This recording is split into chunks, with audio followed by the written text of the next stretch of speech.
The girl who knelt in the mud is dead. In the frozen dark of the ridge, Elara has found something the Alphas never had, a reason to fight. With the mysterious iron scribe at her side, she's learning that the law isn't a gift, it's a weapon. And today, the High Judge takes her first breath.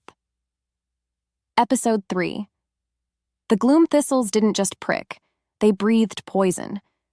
Elara knelt in the black silt of the perimeter, her hands raw and weeping as she hacked at the oily purple stalks. Every time she tugged, the plants hissed, releasing a faint, stinging vapor that made her eyes burn. "Careful, princess," a scarred exile barked as he walked past, hauling a crate of jagged iron. "Those thorns don't care about your pedigree. In fact, they like the taste of royal blood."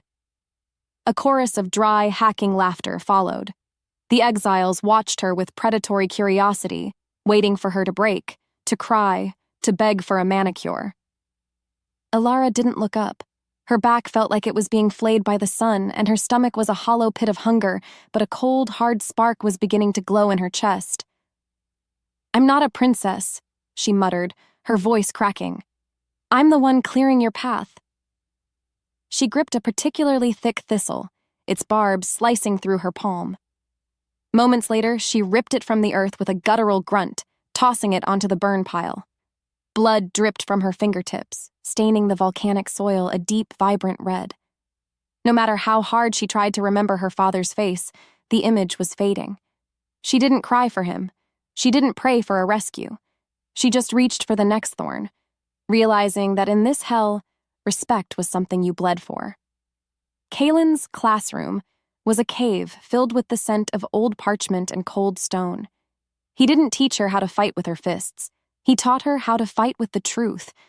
He laid out a stack of records, the names and crimes of every wolf exiled in the last decade.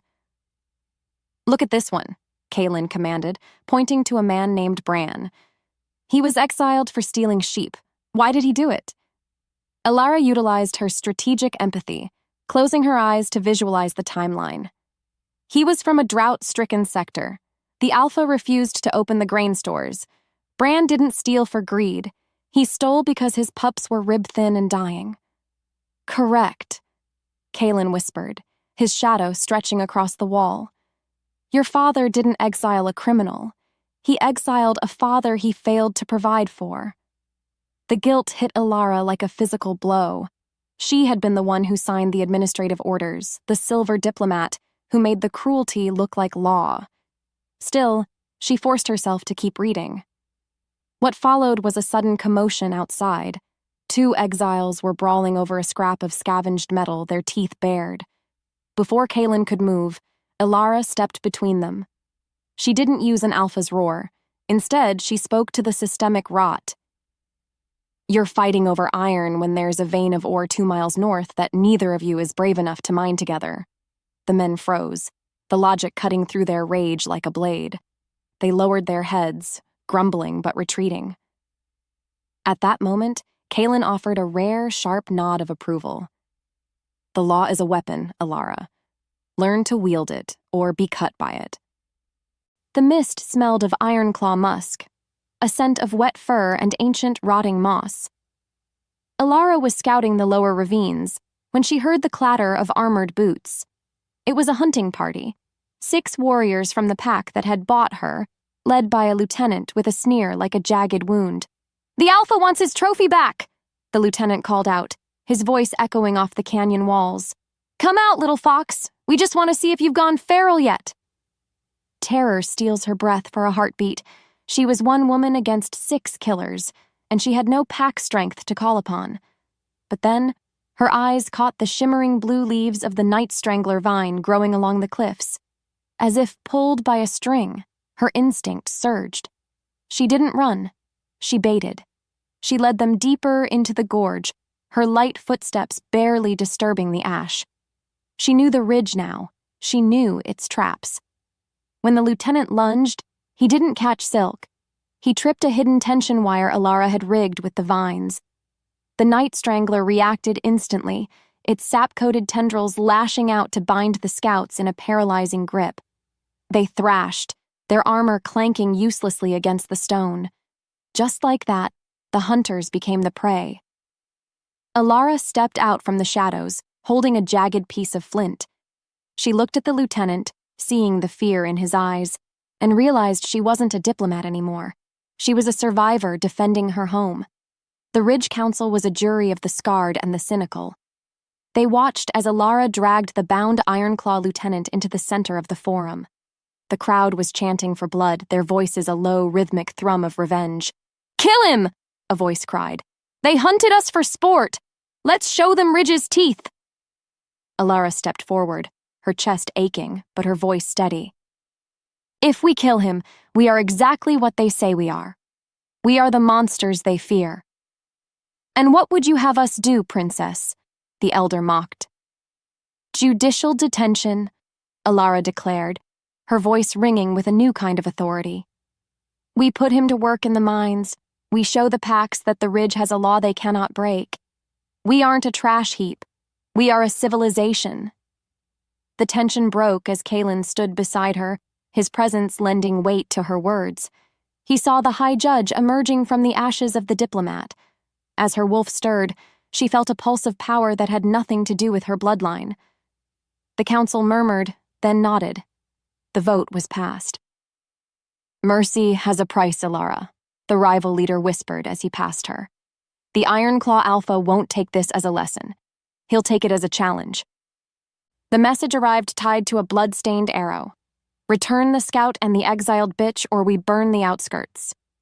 Panic rippled through the settlement. Elara saw the younger exiles, the ones who had finally found a scrap of peace, shaking with a terror she knew too well. Because of that, the weight of their lives settled onto her shoulders, heavier than any crown.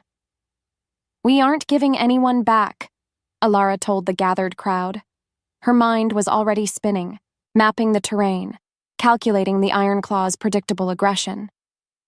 "They think we're scavengers. They think we'll scatter when the fire starts. They're wrong." She knelt in the dirt, her fingers tracing the jagged lines of the ravine. She was organizing a civil defense, turning miners into sappers and hunters into snipers. She wasn't thinking about her father's approval anymore. She was thinking about the pups in the nursery. "Here," she said, drawing a deep line in the volcanic ash. "This is the border where they threw me away. This is where we stop them. What's worse than an army of wolves is an army of wolves who have nothing left to lose." She looked at her hands, no longer soft and white, but scarred and strong. In the quiet that followed, she realized she was finally leading, not because she was told to, but because she had to. The Ironclaws came at dawn, a wave of silver and steel. They expected a slaughter, but Elara gave them a trap. She led her squad of forgotten wolves into the bottleneck of the narrow gorge, her strategic empathy reading the enemy Alpha's arrogance like an open book. "Now!" she screamed. The cliffs groaned as the sappers detonated the supports. Boulders rained down, cutting the Ironclaw line in half. Elara lunged forward, her obsidian blade a blur of dark motion. She didn't fight with the grace of a princess. She fought with the lethal efficiency of the Ridge. She felt her bones remember the strength of her ancestors, but it was fueled by her own rage.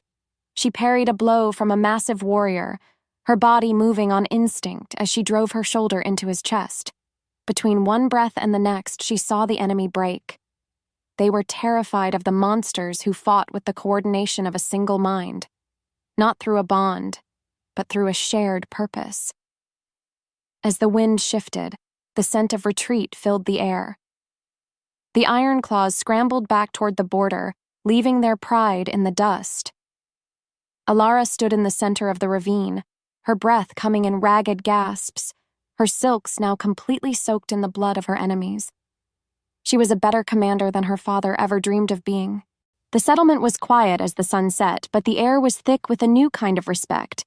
Elara walked through the forum, her head held high despite her exhaustion. The exiles stepped aside, bowing their heads, not out of fear, but out of recognition. Kaelen waited for her by the central fire. In his hands, he held a dark, heavy mantle made of wolf hide and iron chain. It was the robe of a magistrate.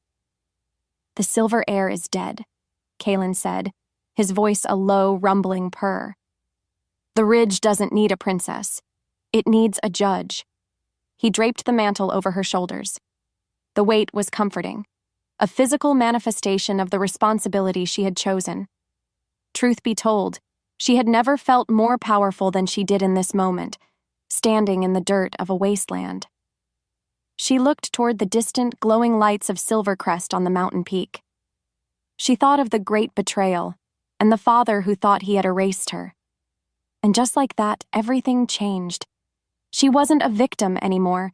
She was the consequence of his cruelty. "We aren't just surviving anymore," Elara said, her eyes locked with Kaelen's. "We're building a case, and eventually I'm going to deliver the verdict." The screen fades on Elara's face, her eyes glowing with a cold, volcanic black light. Elara has held the line, but at what cost? As she stands over the fallen, a secret message from the capital arrives.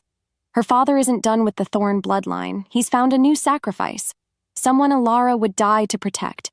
The war just became personal. Don't miss the turning point in episode 4. The High Judge rises.